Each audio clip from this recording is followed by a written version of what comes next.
Mesdames et messieurs, bonsoir et bienvenue dans ce journal en ce début de semaine du lundi 29 avril 2024. Dans les actualités de ce jour, le sommet des chefs d'État pour l'IDA 21 s'est tenu aujourd'hui au Kenya.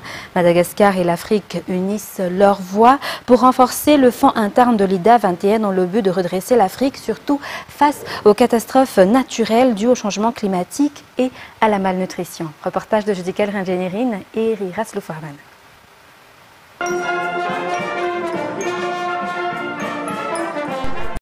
Plusieurs chefs d'État, des chefs de gouvernement, mais aussi des sociétés civiles venant des quatre coins de l'Afrique se sont réunis pour participer au sommet africain initié par la Banque mondiale et les pays partenaires qui se tient au Kenya. Les dirigeants africains sont unanimes pour soutenir que l'IDA 21 est un levier pour le développement de l'Afrique. Nécessaire pour que l'Afrique atteigne des objectifs de développement durable ont été estimés à 190 milliards de dollars par an. Excellences, Mesdames et Messieurs, ce bref tableau de besoins de financement montre, si besoin est, l'impérieuse nécessité d'une 21e reconstitution ambitieuse et solide des ressources de l'IDA. Pour Madagascar, plusieurs travaux de développement ont été déjà achevés du fait de la coopération avec la Banque mondiale à travers l'IDA. La malnutrition, les effets néfastes du changement climatique qui apportent des séquelles en Afrique et engendrent de nombreux décès, la lutte contre ces fléaux a connu une évolution pour Madagascar. L'État a aidé la population à travers les appuis sociaux, apporte le développement à travers la construction de nombreuses infrastructures et continue d'améliorer le domaine de l'économie et le quotidien de la population en fournissant des efforts considérables dans le domaine de l'énergie. La coopération avec la Banque mondiale a permis une évolution positive de la croissance grâce à un programme décennal diminuant le taux de malnutrition chronique à Madagascar, passant de 42% à 38% actuellement. À ce rythme-là, et en accélérant notre vitesse, je suis persuadé que dans quelques années, dans 20, voire 30 au maximum, nous pouvons éradiquer la malnutrition à Madagascar. Dans le sud de mon pays, un programme de résilience a été aussi orienté sur la gestion de l'eau, le renforcement de l'agriculture, la résilience climatique et la gouvernance locale. Plus de 2 millions de personnes ont bénéficié de services de santé et de nutrition, avec 4500 sites communautaires et 1 millier d'établissements de soins de santé qui ont été renforcés. Par ailleurs, les investissements dans le renforcement du système de santé ont permis de sauver de nombreuses vies. Le transfert monétaire et les filets sociaux ont permis de venir en aide à plus de 5 200 000 personnes. Je tiens ici à remercier particulièrement la Banque mondiale pour toutes ces années de collaboration. Les financements accordés ont grandement contribué à l'avancement de notre développement à travers des projets significatifs. Les résultats sont palpables. Je vais juste citer quelques exemples. À travers la connectivité de la Grande Île, par la construction des routes stratégiques, comme la route nationale 44, qui a tout le temps, depuis que Madagascar existe, a été tout le temps en terre battue et inaccessible, mais maintenant, la route est vraiment bitumée et qui facilite justement l'accès des personnes et des biens. Vous savez, à Madagascar, 80% de la population sont des paysans. Mais malheureusement, leur terre ne leur appartient pas. C'est pour cette raison qu'à travers le projet CASEF, qui a permis d'octroyer, de distribuer plus de 2 millions de titres fonciers pour sécuriser les terres agricoles, qui représentent 40% de la population. Cela va permettre d'exploiter sereinement leur patrimoine et leurs terres. Un des défis que nous lançons actuellement est la mise à disposition d'une électricité propre et accessible à toute la population de la Grande Île. Nous allons doter chaque foyer à Madagascar des kits solaires. Donc notre objectif, c'est d'ici 1 an et demi, près de 4 millions de ménages seront dotés de ces kits pour éclairer leur foyer. Améliorer le quotidien de la population, aider les pays à construire un avenir meilleur, ce sont entre autres les raisons d'être du fonds de l'IDA, depuis sa création en 1960. Actuellement, Face aux différentes menaces communes auxquelles fait face l'Afrique, le président Radzuel unit sa voix avec celle des autres dirigeants africains venus à ce sommet pour plus d'efforts et de programmes dans la lutte contre la malnutrition et les impacts négatifs du changement climatique. Aujourd'hui, vous n'êtes pas sans savoir que les dépenses militaires mondiales ont enregistré en 2023 leur plus forte augmentation en 10 ans, atteignant 2,4 milliards de dollars en raison des multiples conflits, notamment en Ukraine. Mais j'ai une question. On a investi 2,4 milliards de dollars sur les armements, mais combien allons-nous investir pour sauver des vies sur le continent africain? J'invite donc les partenaires et les pays amis pour mettre plus de financement, pour construire, pour faire face à cette guerre que nous affrontons chaque jour sur le continent africain, mais surtout pour construire l'Afrique que nous voulons. Je suis persuadé et convaincu qu'avec la solidarité et la coopération internationale, nous pouvons apporter des solutions tangibles à ces problèmes. Les réalisations sont l'épreuve des efforts fournis afin de préparer l'avenir de la génération future, selon le président Radzuel, qui a sollicité tout un chacun à donner la main pour construire cet avenir meilleur. Ce sommet africain des chefs d'État marque la volonté de soutenir les efforts des pays africains à cet effet, selon le président de la Banque mondiale, Adjaye Banga. L'IDA est toujours prêt, selon lui, à aider le peuple africain en citant particulièrement le domaine de l'énergie, l'agriculture et de l'élevage et la construction d'infrastructures. Dans un tout autre sujet à présent, parlant économie, il existe de nombreux marchés en Afrique qui peuvent être explorés. Nombreux sont également les Africains qui veulent investir à Madagascar. Pourtant, nous ne sommes pas particulièrement intéressés, déplore le directeur général de l'EDBM. Pour intégrer les acteurs locaux dans les plateformes numériques dédiées au commerce africain, les plateformes Africa Trade Gateway, ATG et Mansa ont été créées. Reportage de Ruth Christelle Malal et Yves Janel. Madagascar fait partie des pays qui possèdent diverses ressources naturelles, minérales et marines. Cependant, elles ne sont pas encore bien exploitées et le pays a pour habitude de rechercher des marchés et des financements dans les grands pays. En tant que pays membre de l'Afrexim Bank ou African Export-Import Bank, le pays peut se connecter aux plateformes ATG, Africa Trade Gateway et Mansa. Côté. On a l'habitude de chercher loin finalement, mais alors qu'à côté il y a un marché potentiel, le marché africain, où nous sommes intégrés. Et donc au niveau de la production, c'est complètement, comme vous dites, le réseau, mais ensuite un échange de savoir-faire et de marché. Des sessions de formation et de campagne pour expliquer les avantages de l'adhésion à ces plateformes auront lieu durant une semaine. On fait beaucoup pour la banque. La première chose qu'on fait quand on rentre dans un pays est de regarder où sont les problèmes. Pourquoi les pays n'ont pas accès, n'a pas accès au financement international, national. C'est parce qu'il y a des manques des informations. On a essayé de faire ça d'abord, d'adresser ces problèmes.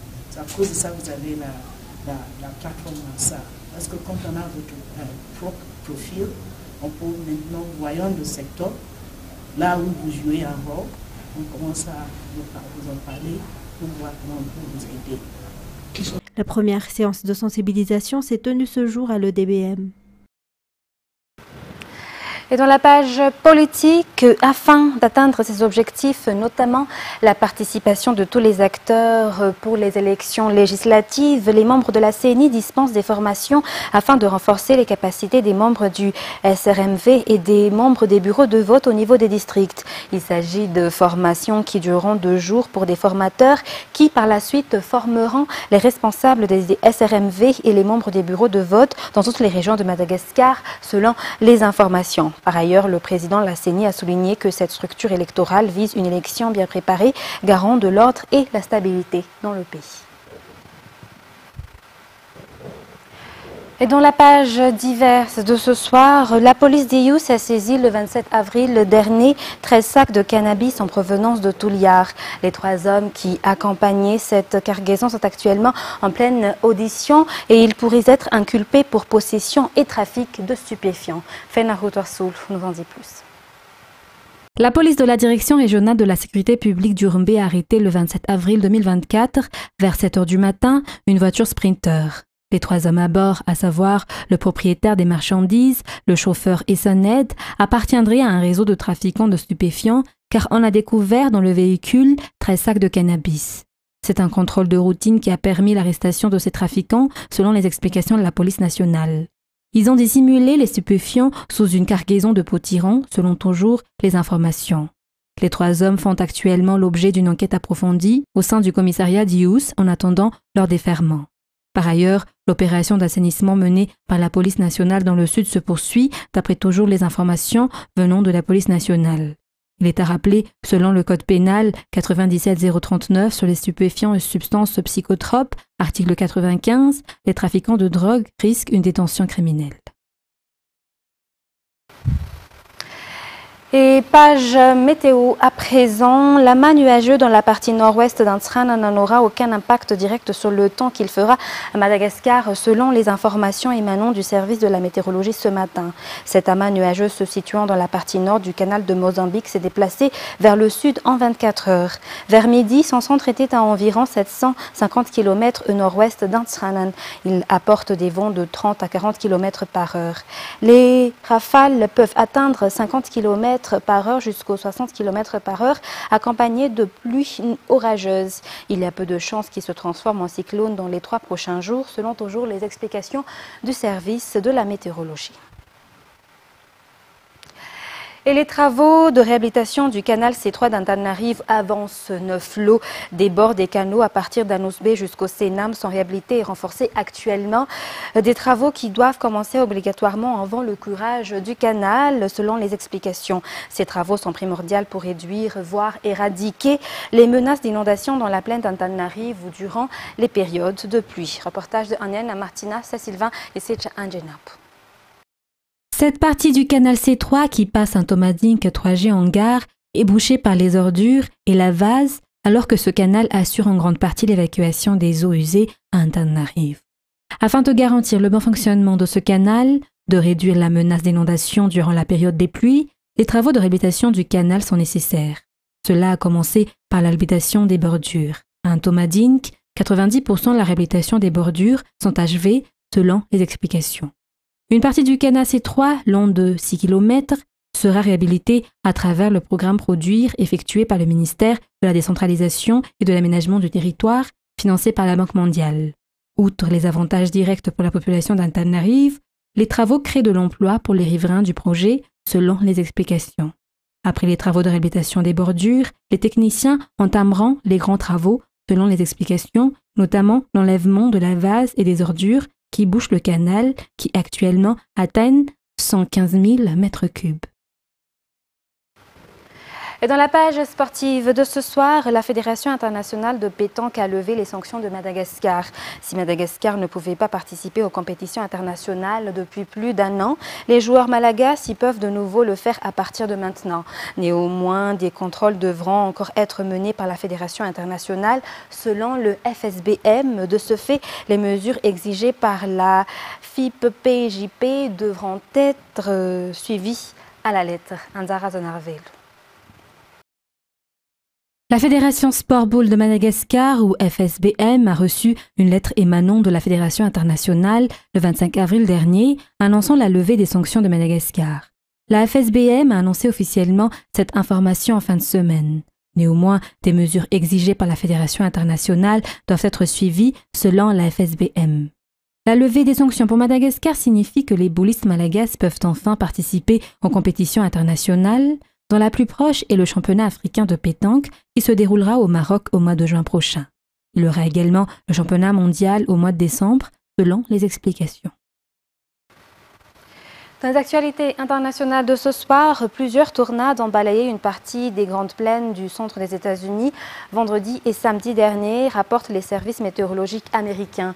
Les autorités locales dénombrent dimanche au moins 5 décès. France 24.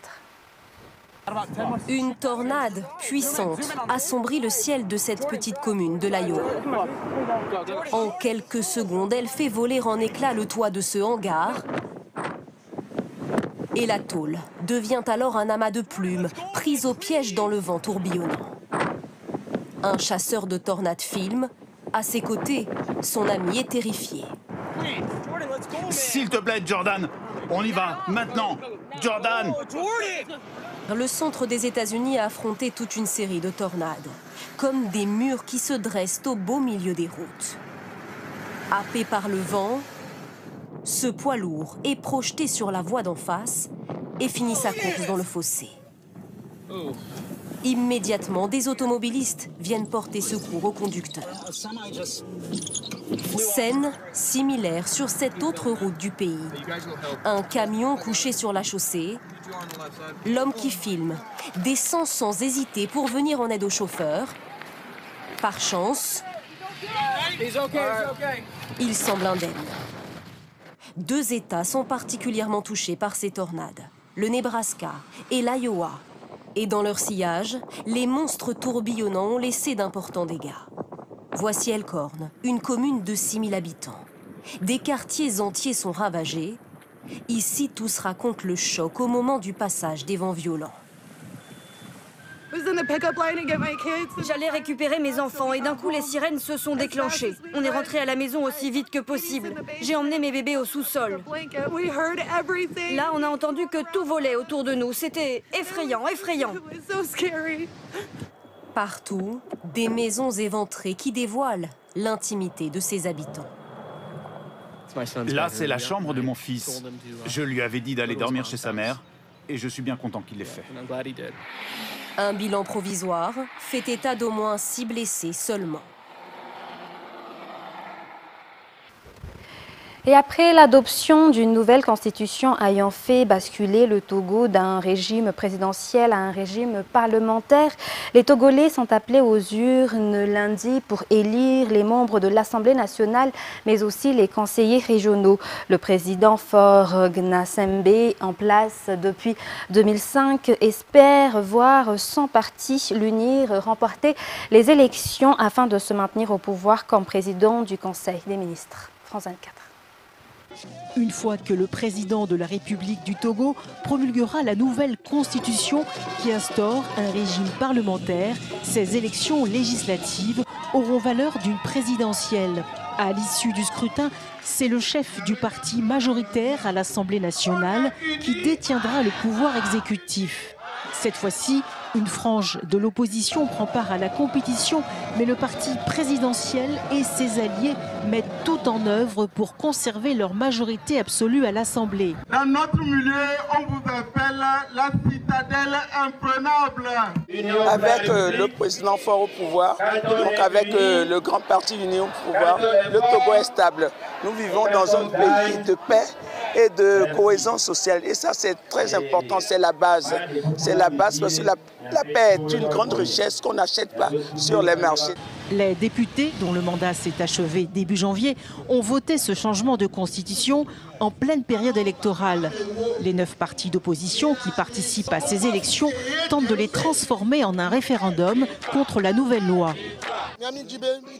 Nous voulons voter pour changer les choses. Le mot d'ordre de protéger le vote qu'on aura émis, il est compris. Et nous sommes sûrs qu'il sera suivi. Que tous les électeurs vont se comporter comme des petits soldats.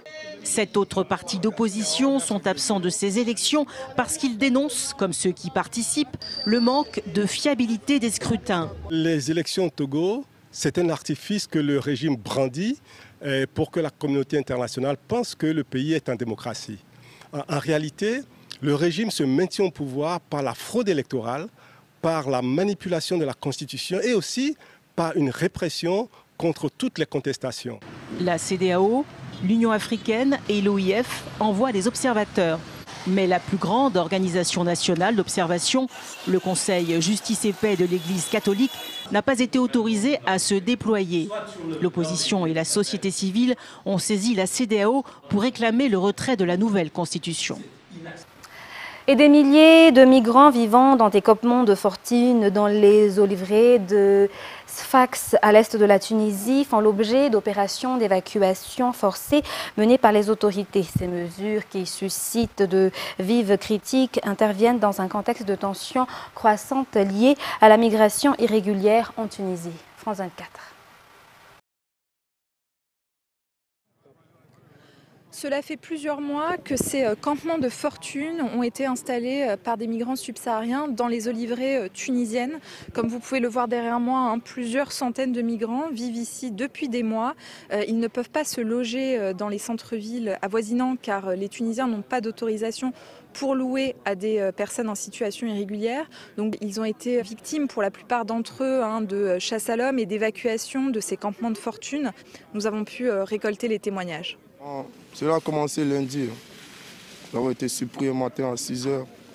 La police qui arrive avec des caterpillars, des gaz lacrymogènes partout, des balles perdues. Nous ne savons pas la cause, nous ne savons pas pourquoi ils ne nous ont rien expliqué. Ils sont mis à casser tout, détruire. Depuis lundi, on n'arrive pas à dormir. Ils sont là le matin comme le soir. Ils nous suivent, même dans la pluie, ils nous suivent. Voilà les gaz lacrymogènes qui nous suivent avec. Nous, on se trouve au champ de guerre ici, c'est même plus un territoire pour vivre. Les autorités tunisiennes ont expliqué ces évacuations par la force de ces campements de fortune à cause de la dégradation de certains biens agricoles par les migrants, selon leurs mots, mais aussi de frictions qu'il y aurait entre les habitants et les migrants. Nous avons pu collecter les témoignages également des habitants aux alentours. Ils coupent nos tuyaux d'irrigation de goutte à goutte pour construire leurs tentes. Ils coupent aussi les branches de nos oliviers. Quand la police arrive, ils s'enfuient et ensuite ils reviennent une fois que c'est de nouveau calme. C'est comme ça depuis des mois. Les femmes avec qui je travaille ne veulent plus venir travailler. Je vais finir par m'en aller aussi. On en a marre. La Tunisie a affirmé à plusieurs reprises ne pas vouloir être un pays de transit ni d'accueil pour les migrants d'Afrique subsaharienne et ne possède pas de loi sur les demandes d'asile. Mesdames et messieurs, ainsi s'achève cette édition pour ce soir. Nous vous remercions de votre fidélité. Très bonne suite de programme et très bonne soirée sur Viva. Au revoir.